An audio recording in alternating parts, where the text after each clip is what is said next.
तर 1 जानेवारी 2025 पर्यंत जे काही तुकडे झाले आहेत, 1 गुंठ्यापर्यंत 1000 फूटचा प्लॉट लोकांनी घेतलेला आहे, पण आता तो रेग्युलाइज होऊ शकत नाही, रजिस्ट्री होत नाही, कारण तुकडे बंदी कायदा आहे. त्यामुळे आता नागरी भागामध्ये, नागरी क्षेत्रामध्ये 1 जानेवारी 2025 पर्यंत आपण या ठिकाणी या तुकडेबंदी कायदा शिथिल करून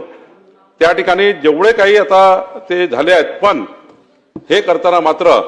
त्यांना त्या ठिकाणी जे लेआउटमध्ये रस्ते आहेत, त्या ठिकाणी काही जे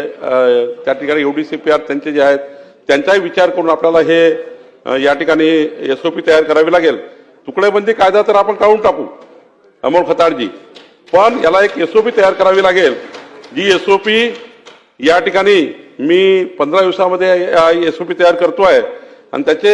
अधिकार क्षेत्र जे आहे मी या ठिकाणी आपले ACS महसूल, ACS UD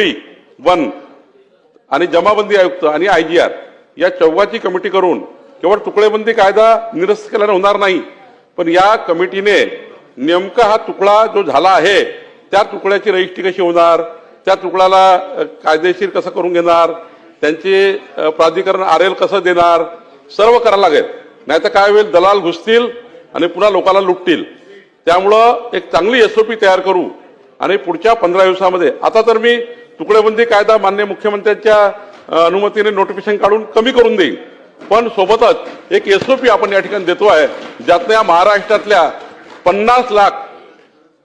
वडेट्टीवार साहेब, जयंत पाटील साहेब, 50 लाख परिवाराचा प्रश्न निर्माण झाला, 50 लाख परिवाराचा. त्यामुळे यामध्ये आपण जातोय समोर 1 जानेवारी 2025 ला कट ऑफ डेट ठेवून